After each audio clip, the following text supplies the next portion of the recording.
Saludos estudiantes de biología.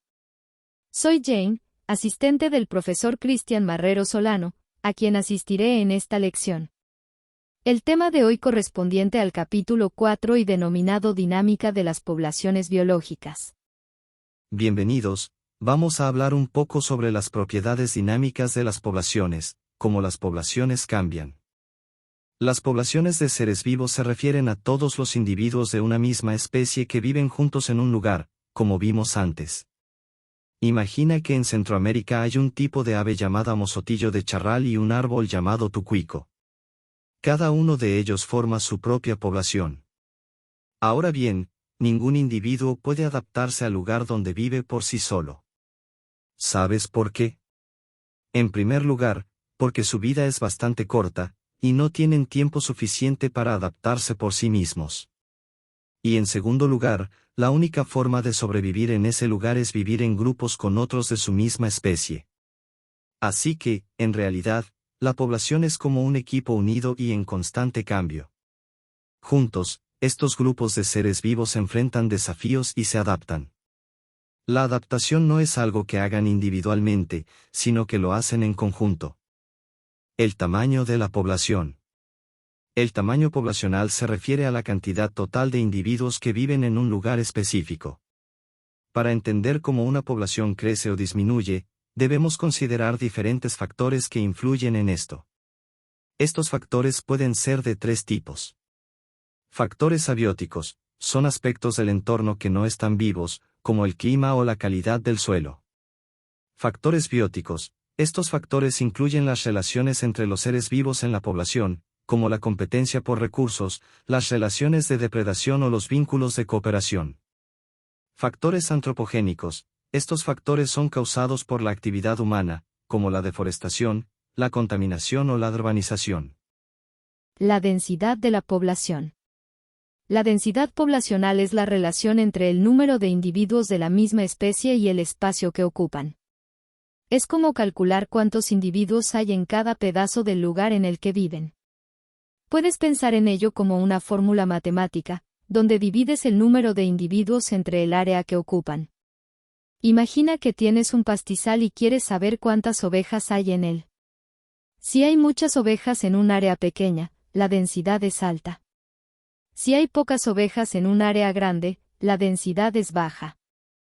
La densidad nos ayuda a entender cómo los individuos están distribuidos en su hogar y cómo esto afecta a la población en su conjunto. Fórmula para la densidad poblacional.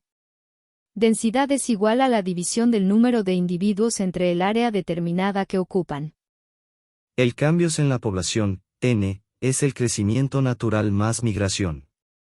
Algunas poblaciones tienden a mantener un tamaño estable durante ciertos periodos, pero también pueden experimentar cambios significativos.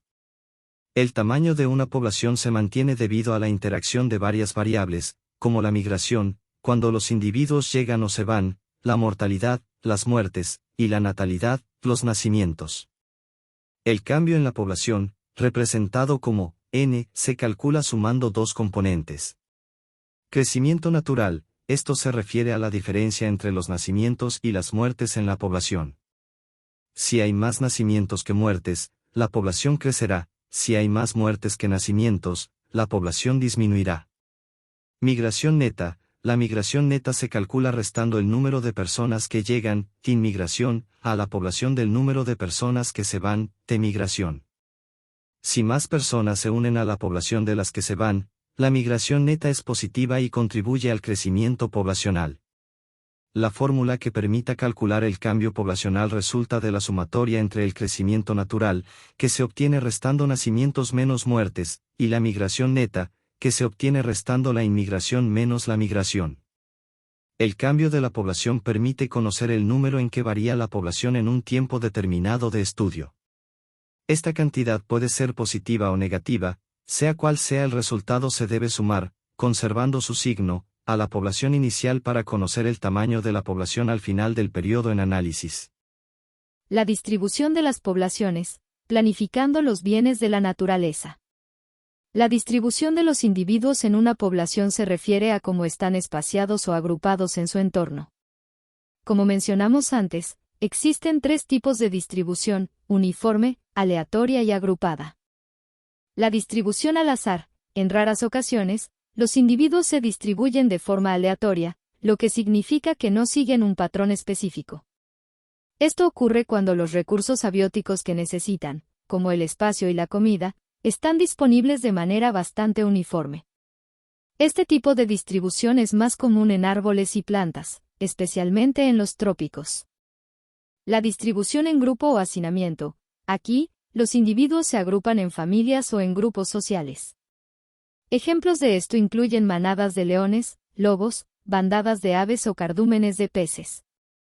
Hay muchas ventajas en esta forma de agrupación, como mayor protección contra depredadores, facilitar el apareamiento, cuidado de las crías y compartir recursos, como alimentos, refugio o agua. La distribución uniforme. En este caso, los individuos están espaciados de manera uniforme en su entorno. Esto puede deberse a comportamientos territoriales o a la liberación de sustancias tóxicas que alejan a otros individuos, un fenómeno conocido como alelopatía. Ejemplos de esta distribución incluyen iguanas, aves marinas y ciertos arbustos. La distribución uniforme. En este caso, los individuos están espaciados de manera uniforme en su entorno.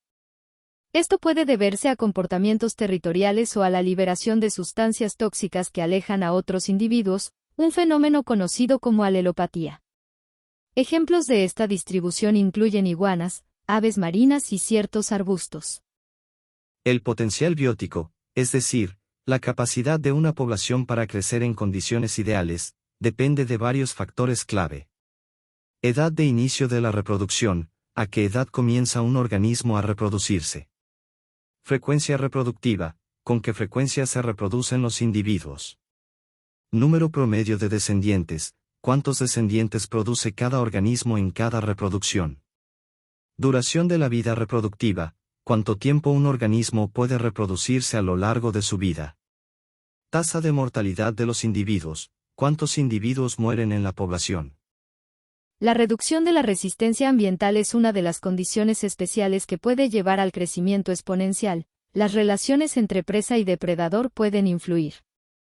Si los depredadores desaparecen, las presas pueden experimentar un aumento vertiginoso.